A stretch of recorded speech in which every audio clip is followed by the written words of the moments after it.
going to discuss on how to be mindful of what lies ahead. Before we look into what we're going to discuss, let us have a very short silent meditation first to focus and gather our thoughts. So for those of us with glasses, let us go ahead and remove our glasses. If you feel comfortable with your eyes fully closed, you may do so. If not, you can look downward 45 degrees in front of you. So let's just regulate our breathing as we gather our thoughts on our breathing.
Now let us slowly take in a few deep breaths, breathing in, breathing out, breathing in, breathing out, breathing in again, breathing out. Let's gently rub our palms together. Cover our palms on our eyes, top of our head, over our ears, to the back of our neck. Let's rub our palms together again. And let's gently massage our shoulders, arms, all the way to our fingers and wrists. You put back your glasses if you have one. Okay. So let us have a quick recap of what we have discussed last Saturday. We talked about how to focus on property of being, and the fundamentals of life. Okay. So knowing the property and justice is fundamental to conducting ourselves. Of course, that we also discuss about and we refresh our memories on the practice of Noble Eightfold Path, all how to conduct ourselves righteously, starting from right view or right understanding, right thoughts, and so on and so forth. And of course, like when we're into a certain situation, we try to appreciate and look at the big picture, the whole picture. And of course, when it comes to our interaction with others, whether it's society, within a household, or within ourselves, our daily lives, we try to uphold the precepts, and also we try to always remind ourselves to respect others. That is the main idea, the main focus behind upholding precepts. Okay, so of course that we concluded our discussion that no matter what we experience every day. We always remember when there's Dharma, when we apply the various teachings, we can always find a way. We can always find solution. Okay? No matter how big the problem is, as long as we focus on mind, we look at the essentials, we'll be able to find solutions to our everyday problems. And of course, we also discuss about the importance of compassion, equanimity, and other practices too. So this is a quick recap of last Saturday's discussion. And for today, we're going to talk a little bit on how to be mindful of what lies ahead. Okay. So in life, we need to look far and high and prepare for what lies ahead of us. So we try to see clearly what the future holds, as well as leaving some space for us to turn around if necessary. So be prepared for what will what we need to do, be prepared for next week or next month or even throughout the whole year. Many of us know what to do. Many of us really put into a lot of effort in doing planning preparations. Okay, so but then how today we're going to look into the 4 points that Verbal Master has suggested, and also we try to incorporate with what we learned and going back to what the Buddha shared in terms of the practices. Okay, so the first point that Verbal Master Xing Yun has mentioned is to be prepared for a rainy day. Okay, so this is a very common practice that many of us will usually do. Like for example, what is the first thing that we do every day? Some of us, when we wake up, before you dress up, what is the thing that you might check? Weather forecast. Okay. Well, it doesn't apply to everyone, but for myself, I will also always check the weather. Okay? And sometimes if I were to plan for activities, I try to Google and check like, oh, well, how's the weather in June? For example, we're going to have a for baby walking and blessing on June 10th. So I want to check and see if whether it will be very hot or not on average. So most of us always be prepared for our planning, for what we expect, what we want to do, and of course, even for rainy days. So there's a Chinese motto that says that we should be prepared before the rain comes and not dig a well after we have become thirsty. So we try to, like for example, if it's going to rain, there's always a preparation. For us, if I know that it's going to rain, do you know what I usually do? I'll bring out all the empty buckets, line it up along the roof, catch as much rain as possible, as much rain water as possible. Okay. So, but then here is basically meaning that if we know that if we know something or a natural disaster is about to happen, we try to prepare. Okay. And of course, John F. Kennedy also mentioned that the best time to repair the roof is when the sun is shining, not during the rainy days. Okay. But of course, sometimes we won't know whether there's a leak on the roof or not until it starts raining. Okay. And that also reminds me of like our roof. Yeah. So, you know, like a few weeks ago when we had rain or even before, we didn't know that there was a leak on the roof until like we were just thinking, how come there's a puddle of water on second floor? You know, in a temple, we have third floor. So 3 stories. So we were just wondering, how come the second floor has a puddle of water?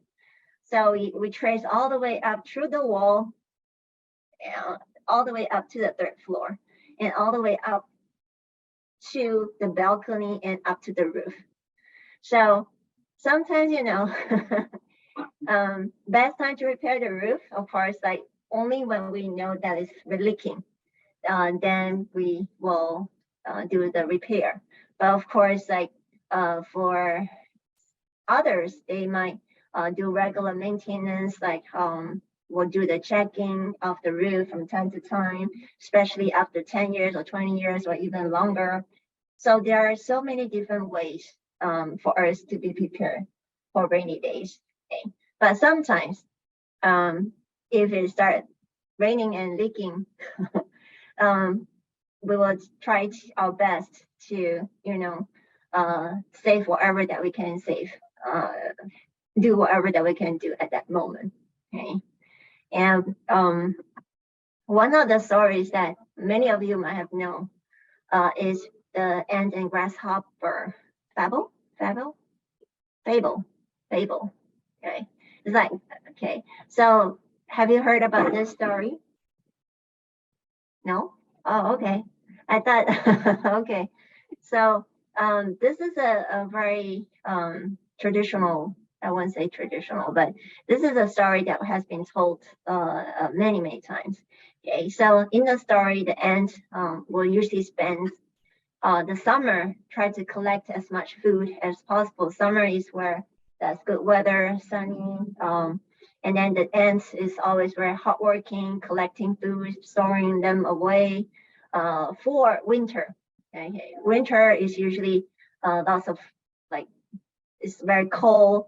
Most of the time there'll be hibernation and so on and so forth. So, but then the grasshopper watching the ants being busy during summer, but then the grasshopper was like sitting there, spending the time singing, dancing in the sun, enjoying the summer.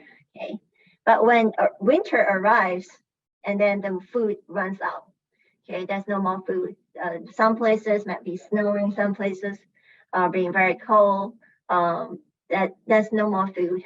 Okay, so when the grasshopper turns to the ant for help, the ant refuses and say that you should do the same when during the summer when I'm busy like collecting the food. And I mentioned that to you before, but you ignore me and then you continue singing and dancing. Okay, now it's the result of not preparing.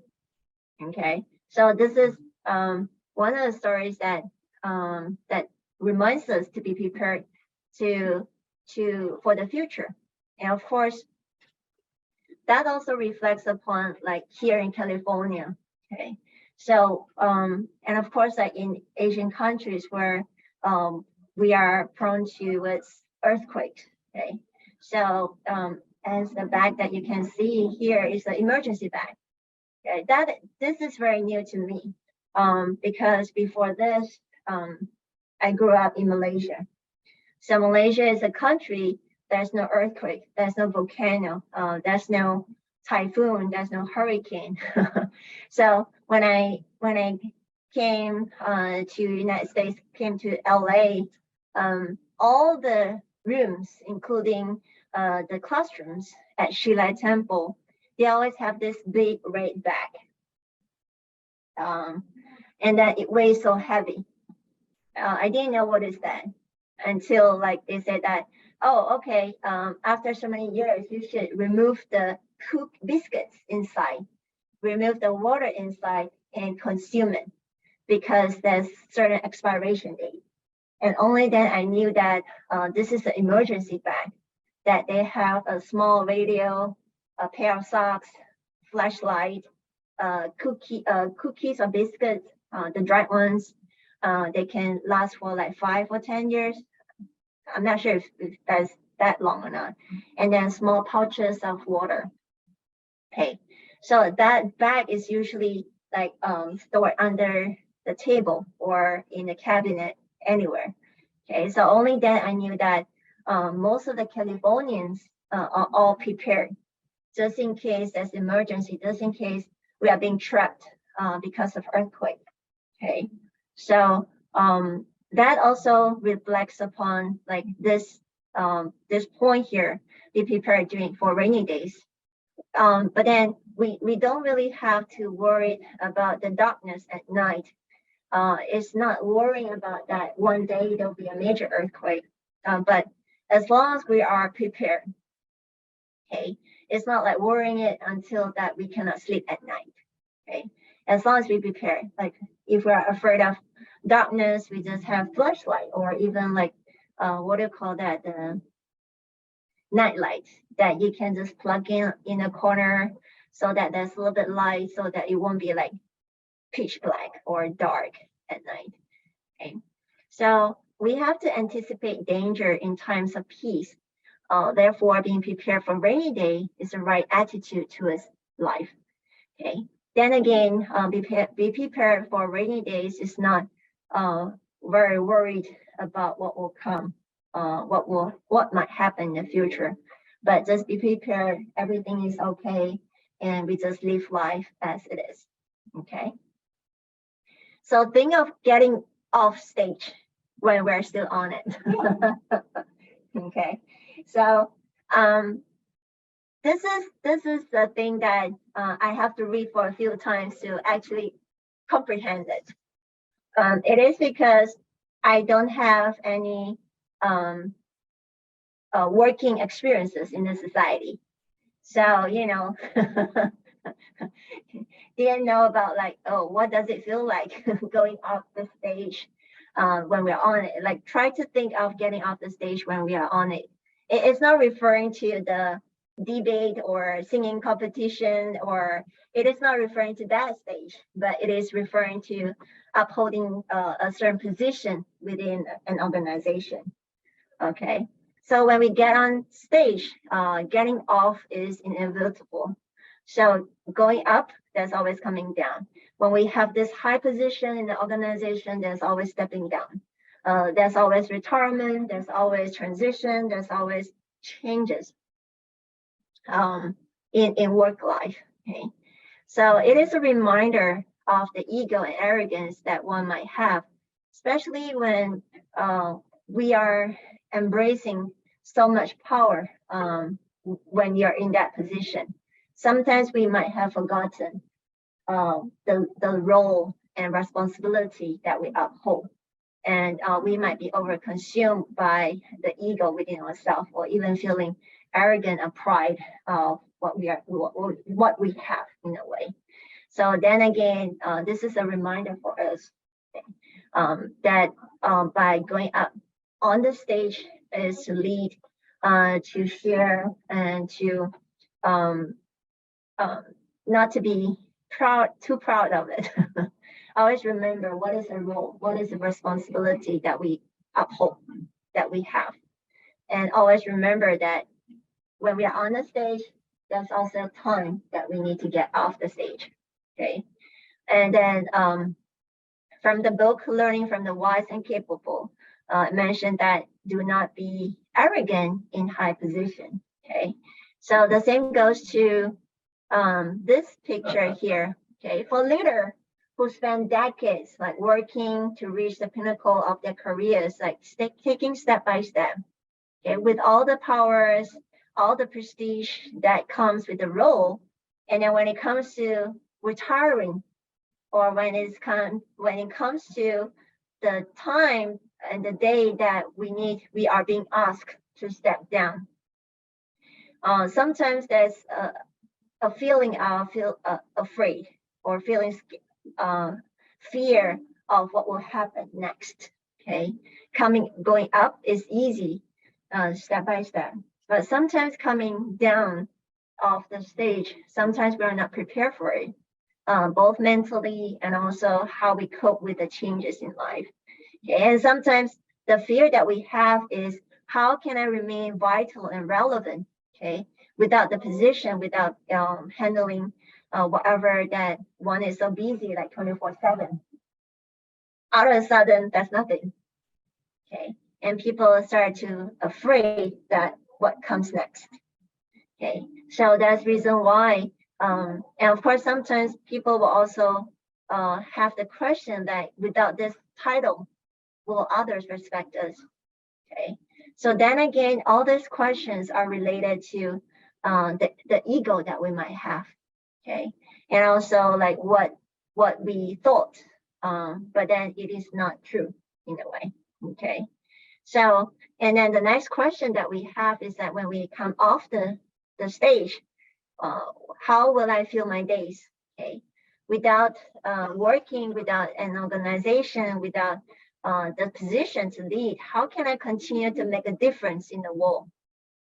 Okay, that also reflects on like going on the stage and coming off the stage. Okay, so this is all based on what Verbal Master has shared. Okay, so for what I have observed for Guangshan, okay, getting on the stage and getting off the stage is just like drinking water, meaning that it just happens, it just flows. It is not something very difficult to do. Okay. And our founder, Verbal Master Xing Yun, himself, he has set a role model in doing so. We all know that for Guangshan, the one in Kaohsiung was established in the year 1967. Okay. This year is already what year? 50, yeah, 2023. This year is our 57th, going to be 57th anniversary of the establishment of Guangshan. Okay, so when Verbal Master founded Guangshan back in 1967, okay, he handed down the abbotship, the leading, the role as a leader of Guangshan to his disciples in 1985, which is 67, 77. It's less than 20 years of being in the abbotship position, leading everyone. Okay, he handed down the baton. Okay, to the picture that you see here is Most Venerable Xing Ping. He was in this abbotship position for 10 years, from 1985 to 1995. Okay. During that time, Verbal Master started to explore outside Taiwan, going to different countries, and including LA, United States. Okay, and we have started to explore, started to find some resources locally, and started to find ways how to share the Buddhism to more people beyond Taiwan. Okay, and then after him, he was in the position for 10 years. So after that, this baton was handed down to Most Venerable Xing Ding, the one who wrote the book Meditation and Wisdom, Calm Mind, Perfect Ease. If you can remember the two books that we gone through during the meditation and practice classes, yeah, that book was written by this abbot. Okay, now he is the abbot of the temple in Thailand. Okay, when this leadership baton were being handed down to another disciples, okay, there was many times where Verbal Master have meals together with others. Can you see Verbal Master in this picture? The one that is top right. Okay, is the first one down there with a brown robe. Okay, so the one sitting up there is his disciple. Okay, Most Venerable Xing Ding. Okay, so with this, we can tell that to Verbal Master, going on the stage and coming off the stage is just like every other day. Yeah, he can be the leader of Guangshan, but the next day he can be just like every one of us. Okay, and then from Xing Ding, Verbal Xing Ding to the other one, Xing Pei, that was between 2005 to 2013. And then the current abbot of Guangshan is the one to the left, okay, your left. Okay, so with this in mind, that the practice in Guangshan is when we are in this position, we know that we have to put in all our effort in serving the community. We have to put in our effort in doing our best. But when we know that we're on the stage, we always prepare to come down off the stage. It's just like from what Verbal Master Xing Yun has been practicing throughout his whole life. Starting up a temple and organization, and he's willing to pass the baton down even way before the end of his life, which is this February this year. Okay, and even when people heard news about Verbal Master has passed away back in February, many people will ask me that how will Foguangshan continues on? Okay. And then to us, we just continue because Verbal Master has prepared us for this day, like way back in 1985. That was a long time ago. Yeah, and then whatever that we do, we just try to follow the guidelines, the policies, the whole structure, how we manage Foguangshan. Okay, so this is like when we are on the stage, we prepare to get off the stage. Okay. So the third point that I would like to share is be mindful of the lows when we are riding high. Okay. Okay. I'm not sure why the picture popped up first. Okay. So prosperity, decline, glory, and humiliation are all part of life. And just like birth, aging, sickness, and death, okay, these are all the stages that we go through in life. Okay, we need to be mindful of the impermanence and prepare ourselves well ahead of time. And just like this squirrel here, try to store up for not only rainy days, I think store up for sunny days too. It's like stuff with so many nuts in the mouth, even the face. And there was one time that when I was doing some gardening at the temple, I noticed there were like 2 squirrels, like the mouth is like this big. And then they were like jumping, hopping here and there along the fence. And then suddenly they just disappeared in the corner. And when they come out again, the mouth is all flattened. There's nothing in the mouth anymore. So I know that they're hiding something and storing for maybe the rainy days or the sunny days too. And most of the time they might forget where they store the food. That's the thing. But then they prepared themselves well, in a way, well ahead of time. Okay.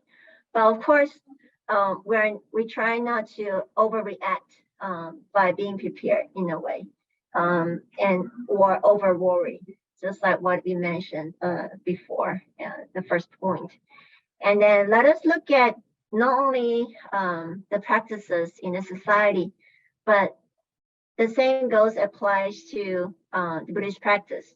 Okay, so we all know that throughout the whole history, Buddhism was moving from a very peak where it flourished. Many people practice the Buddha's teachings. There are also times when Buddhism declined over centuries, over years. And then eventually Buddhism at some point back in 1900, even between 1900 to year 2000, around that year, all the years there, Buddhism has eventually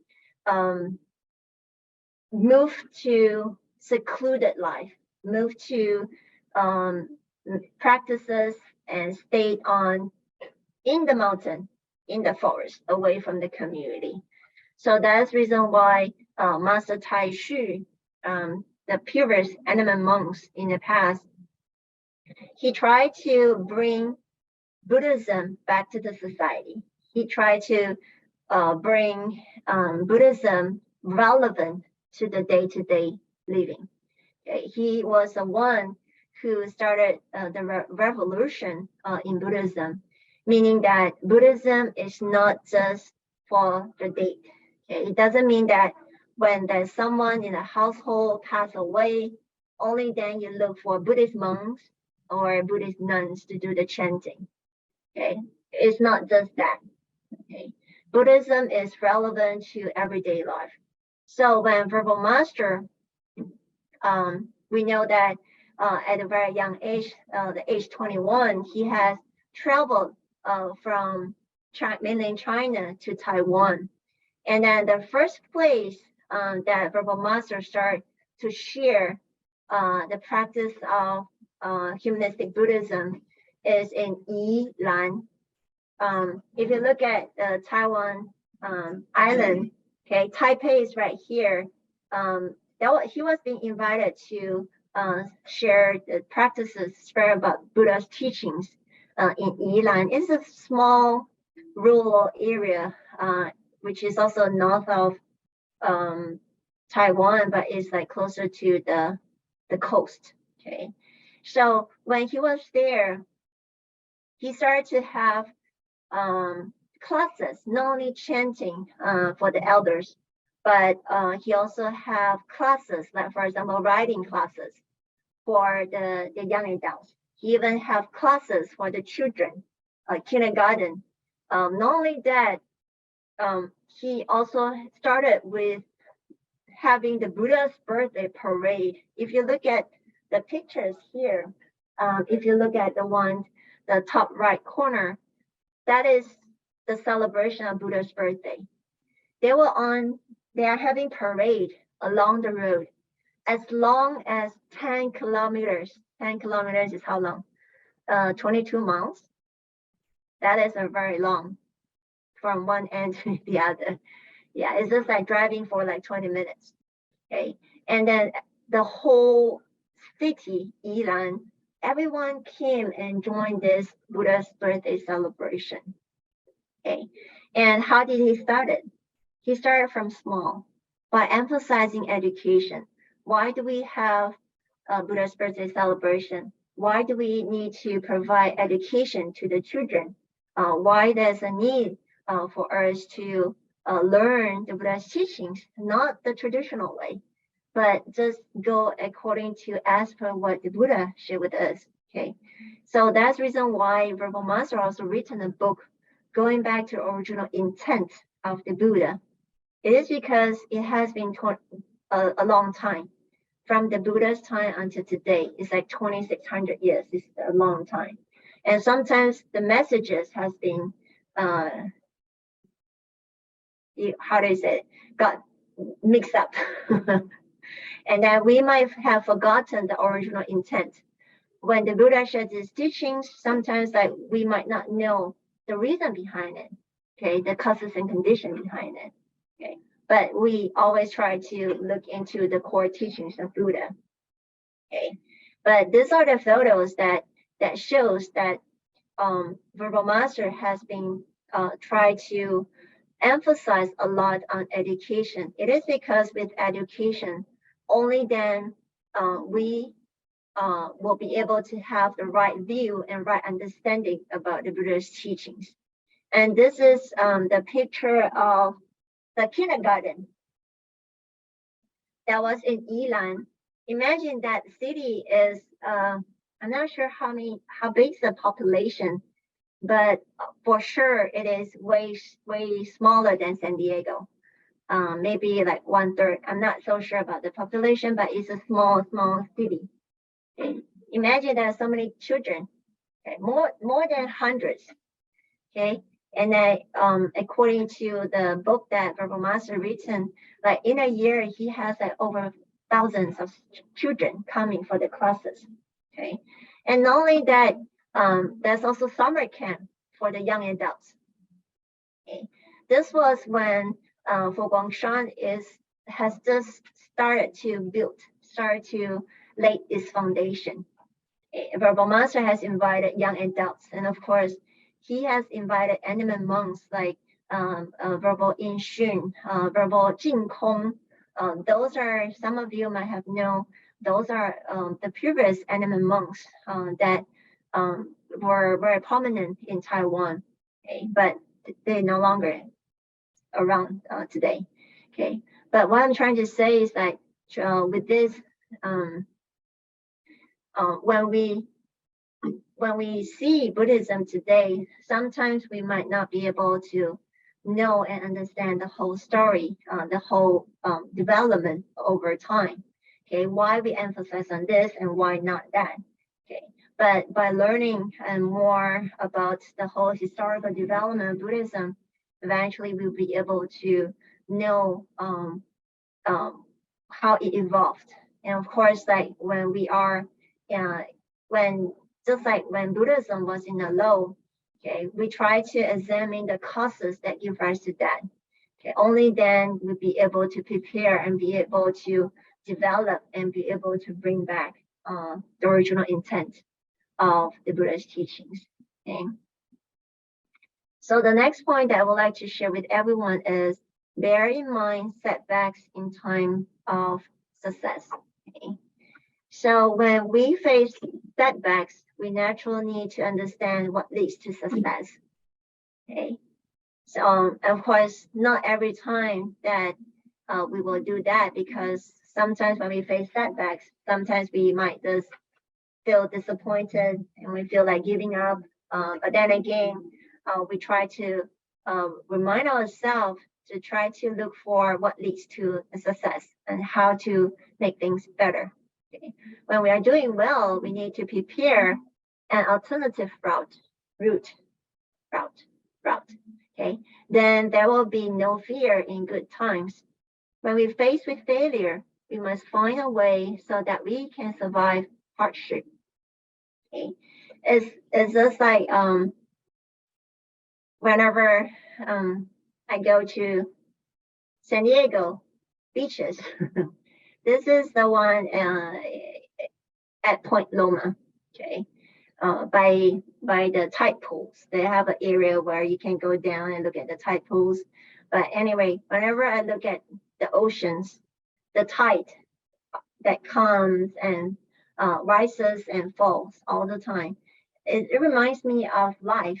Sometimes sometimes it's high tide, sometimes it's low tide. In life, sometimes it's smooth, sometimes it's not so smooth, sometimes it's difficult. The same goes to when we are in a time of success. Sometimes we won't be able to think that what will be the setbacks of that. Okay, but then again, everything that we learn today is focusing and embracing on preparedness. Okay, how do we prepare ourselves when we are surfing on a very high ocean? Okay, that's of course when you do surfing, there's the high wave. Will we be always on a high wave? Of course not. They will be like down. And then, but when we're down, do you enjoy being low? Any surfer here? For surfers, they like that ups and downs because that is when they have a bigger wave. When they're lower, then they are looking for the big wave. Okay, because when there's this contrast, only then they can surf well. Okay, but not every one of us like this type of life. When it comes to like, you know, in real life, we don't want to have like very low in life. We always try to make sure that everything goes smoothly as planned, like just like big wave, not big wave, but you know, we can surf high. Okay, but then again, that is another question that when we learn about the Buddha's teachings, this is a picture that was taken at the Vulture Peak. Okay, so any one of you been to India? This is a place where the Buddha shared many of the teachings, and sometimes in the sutra, not only 1,250 disciples, there are over thousands of bodhisattvas around the Buddha when the Buddha shared certain teachings. So imagine like this is like up on the cliff. How can you accommodate thousands of people? Okay. It's hard to imagine. Okay, but then for bodhisattvas or other beings, they don't need a ground to stand. If you can get what I'm trying to say. Okay, so but anyway, what I'm trying to share here is let us have a quick review of the Buddha's teachings. when the Buddha shared with us on dependent origination, why did the Buddha wants to share with us dependent origination? Why? So that we can understand how an existence exists, arises, and how an existence ceases to be. Okay? Or in other words, when we learn about dependent origination, we learn the causes and conditions that were needed to have this effect. Okay? It is most of the time for us, we only react when we see the effect. Okay? We won't know, we won't be aware, we won't feel that we need to do certain things when we're seeing the causes. Let me elaborate a little bit more. Sometimes if a person did something bad, unwholesome, and then being caught by the officers, the police, for example, hurting a person, okay, it could be because out of rage, anger, and a person will react based on the emotion that one is experiencing. And then one might maybe hit a person or harm another person. But at that moment, this person didn't know the effects of his action. He just do it. Okay? And because of this action, the officer, the police, captured him because he was harming others. For us, most of us, we only feel worried when we're experiencing the effect. Right? We won't see the causes of anger, the causes of being influenced by our emotion. But for the Buddha, for the Bodhisattvas or practitioners, we try to be aware that when we are experiencing these causes, we have to observe the conditions and we have to foresee the effect that will happen. We try not to just do it, and when we experience the effect, only then we panic, only then we feel worried. Okay, let me share with you another more simple examples. Is like eating. When it comes to eating, sometimes when it comes to our favorite food, we just know that, oh, this is my favorite food and I like it, and then I will eat it. After finishing one plate, or maybe cookies or dessert, one pastry, eat it, and then, oh, I still want to have another one. Oh, this is so good.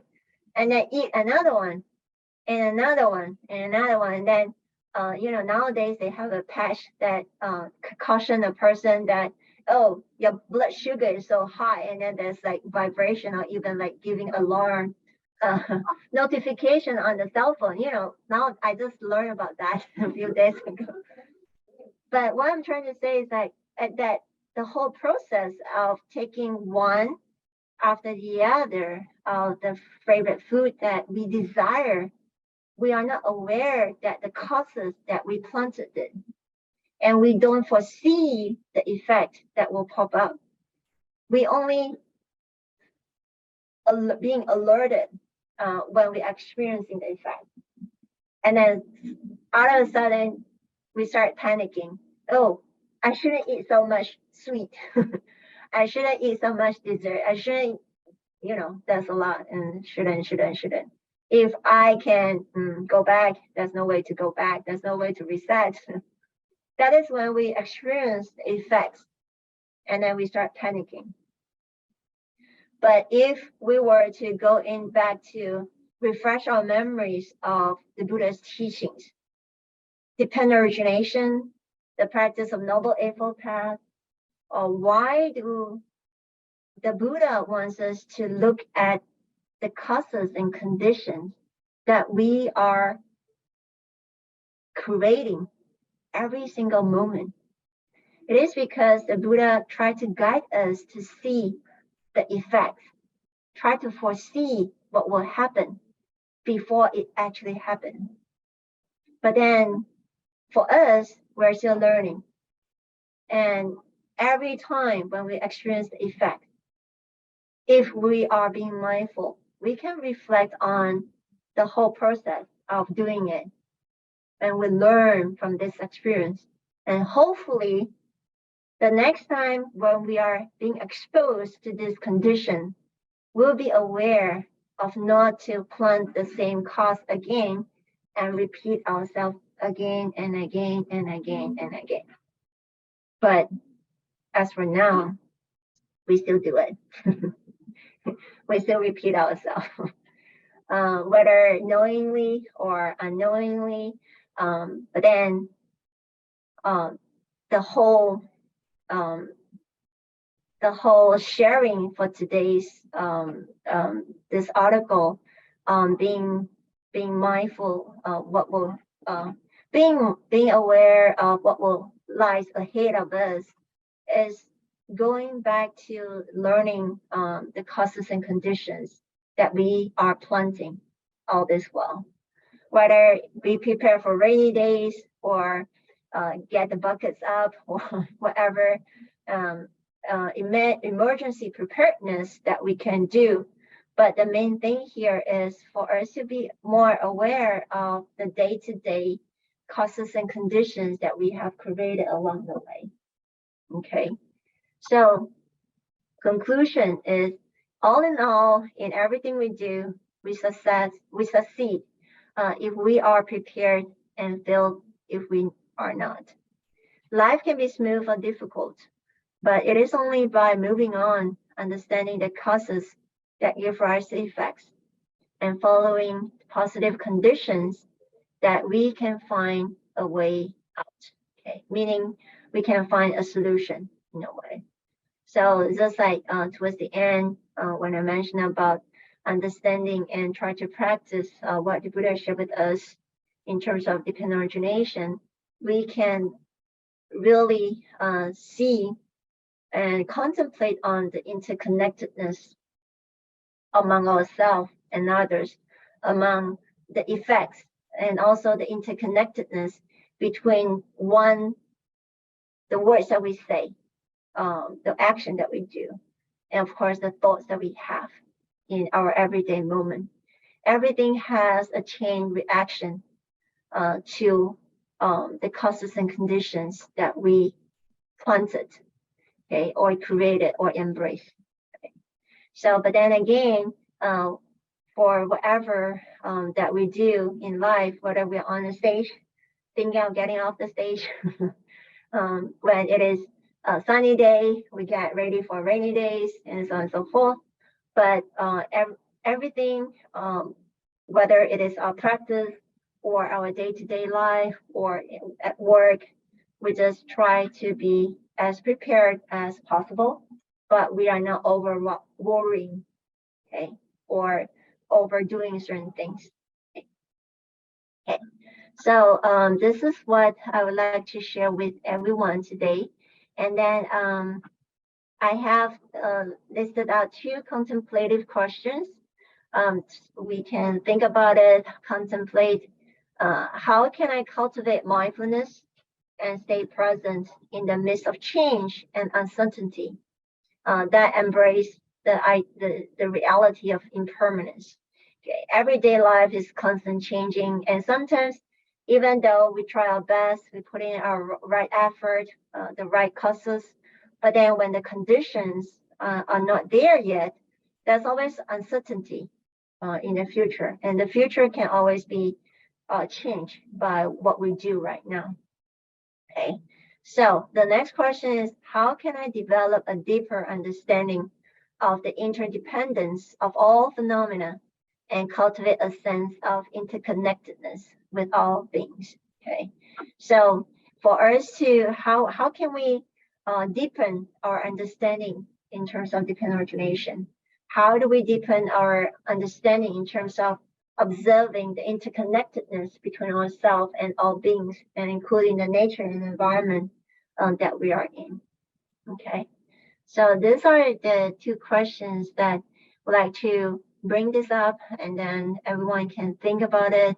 So you can feel free to leave comments on the Google Classrooms, or you would like to share right now, you can do so.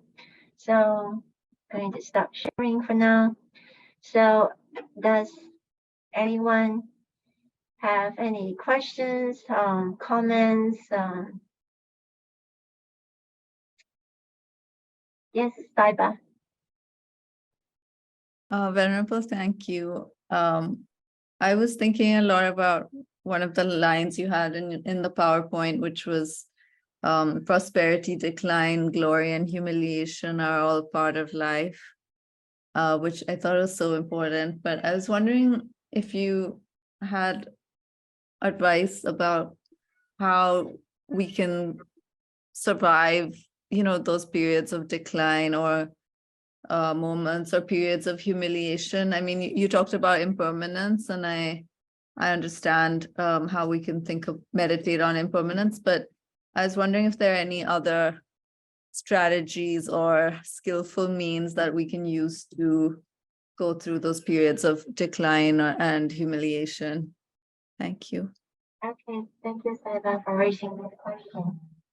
Personally, what I practice, even though I haven't really experienced deep humiliation or being very down, but over time there's always feeling of disappointment in life.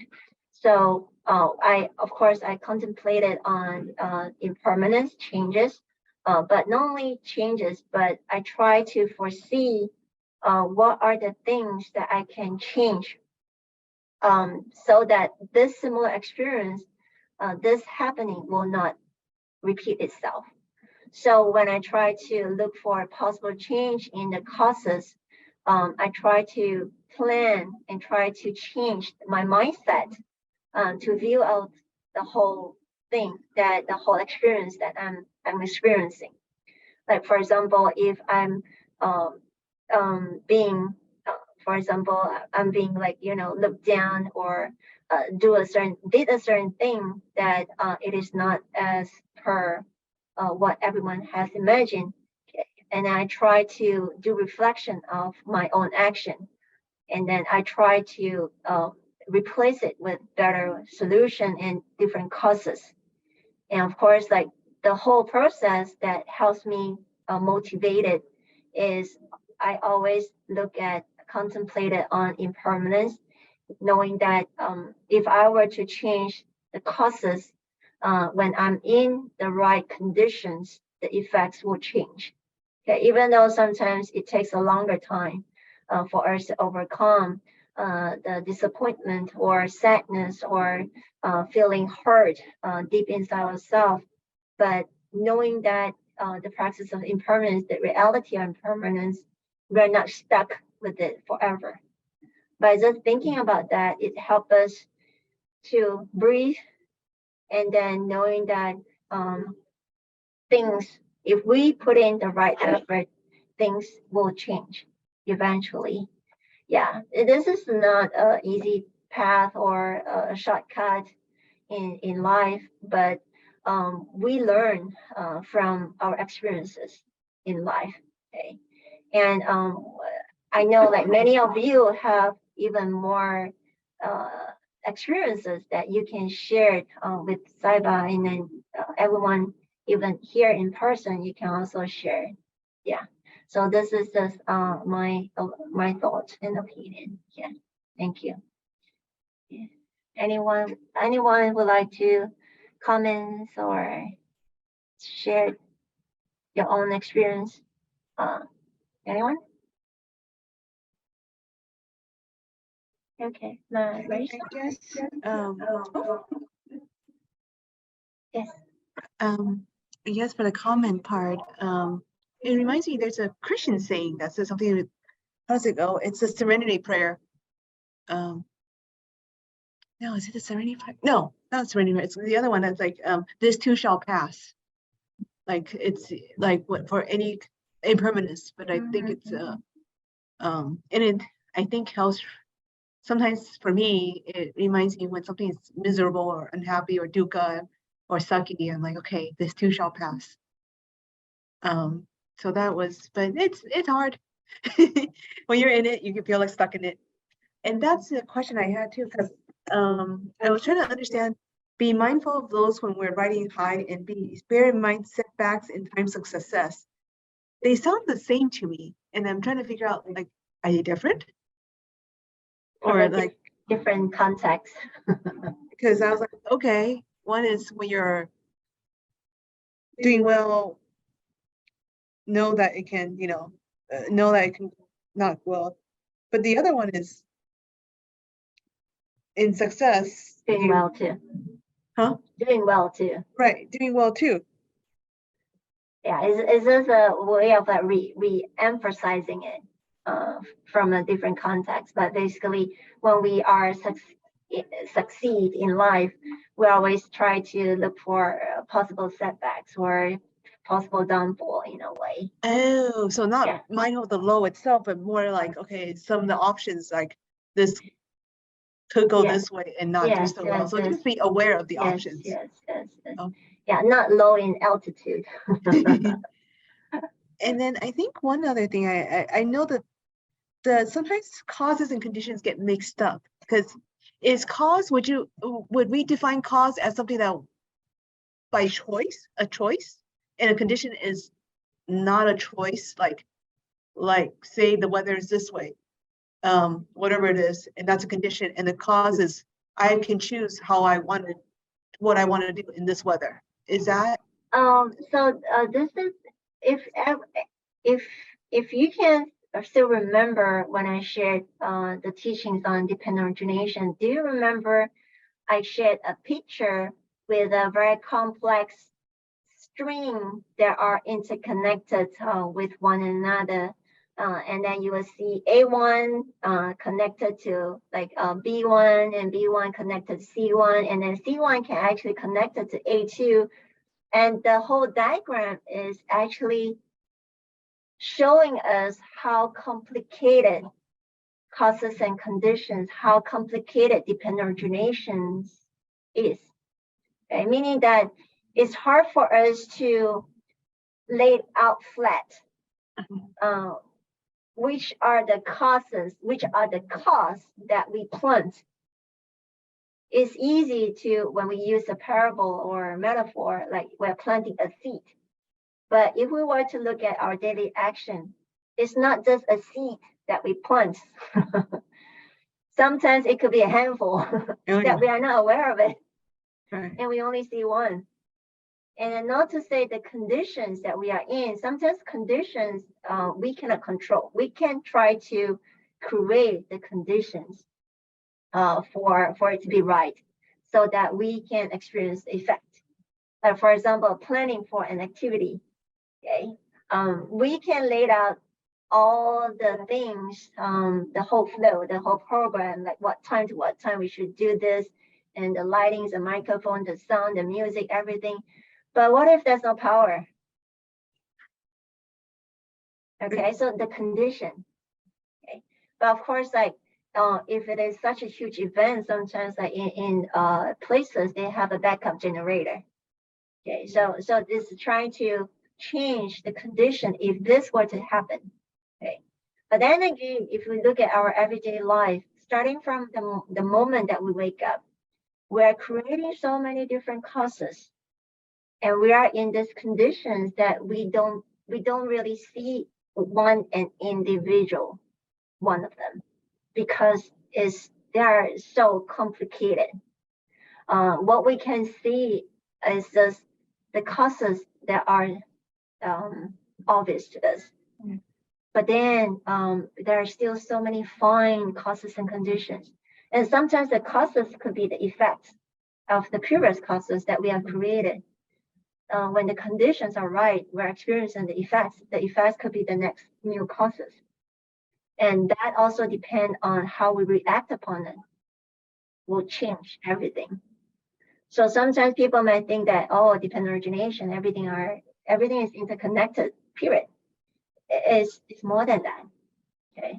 So sometimes like it really needs us to focus our mind, to calm down our mind, to really see all the details. Okay. So sometimes when the Buddha shares certain teachings, sometimes it takes us to read it repeatedly to really understand it. And of course, that we need to reflect in our everyday life to really try to see and know what the Buddha is trying to say. Yeah. So I'm not sure if that answered your questions or not, but this is my understanding of dependent origination. Is very complex, and it's hard for us to see the one cause. Yeah, it is. Most of the time, there are many causes, many conditions, many effects that happen simultaneously, and then we are not aware. Our mind is not sharp and fine enough to see all the details. And then if one day, if our mind is so focused and sharp and still that we can see the causes that we are creating, then our practice have moved one milestone, like improve a lot. But it takes time for us to gradually contemplate, reflect, meditate, to focus on mind so that when we contemplate, we'll be able to refine it and find it and goes on and goes on. Okay, so because of the time, it's already 3. Let me just do the last part, announcements. So in the coming 2 Saturdays, we do not have classes. May 20th, we are getting ready for our annual Buddha's birthday celebration. Buddha's birthday is on May 21st. Everyone is welcome to come and join us for the celebration. Okay, we are here in San Diego, but of course, at other Foguangshan temples in different places, you also have the Buddha's birthday celebration. And May 27th is no class because this is the schedule arranged by Foguang Hub, Foguang Hub for the whole North America. And of course, Shilai Temple is having the refuge, Triple Gem refuge ceremony as well as 5 precept ceremony. That is also another reason why we do not have class on May 27th. Okay, and then June 6th, we are going to continue to learn about how to speak. So for those of you with the earlier edition, the first edition is from page 142 to 143. Version 2 is the newer version is 120 to 21. Okay. So, and then other announcements I would like to share with you tonight. We are going to have the consecration and inauguration service for Verbal Master, where we will do a live stream with Foguangshan. Everyone is welcome to come and join us at the temple. It's tonight 7 p.m. So the whole service will be around like an hour and a little bit past until a little bit past 8, but it won't be longer than an hour and a half. Okay. And then on Sunday, tomorrow, we have a global simultaneous sutra transcription. May 16 is the actual day of Foguang Day, the day where we established Foguangshan since 1967. May 16 is also Foguang Day, and May 16 is also the 100 days of the passing of Verbal Master. Okay, so many of us might think that this is a coincidence, but we know that Verbal Master knew when he will pass on. Okay, but then May 14, we celebrate 2 days earlier because it's a Sunday, so that everyone can come and join us for the Sutra transcription. Okay, and then May 24th, it is Wednesday. We're going to have a similar Thank Buddha as Friday program, but this month it will be on Wednesday. Okay, Ina Denton is going to fly over from Orlando, Florida to here. She'll be in LA and then come to San Diego to share with us on good grief from a Buddhist perspective. She's going to share her personal journey in embracing grief and how she overcome that. Okay, and of course, for those of you who would like to join us live stream, once you share this information a little bit via email as well as Zoom. Okay, Last but not least, let us all join our palms as we dedicate merit. May kindness, compassion, joy, and equanimity pervade all worlds. May we cherish and build affinities to benefit all beings. May chant, pure and precepts inspire equality and patience. May our humility and gratitude give rise to great vows. So I hope everyone stays safe, and I'll see you next, not next week, but June 3rd. Okay. Take care and hope to see you at the temple if any one of you are from San Diego. Bye bye.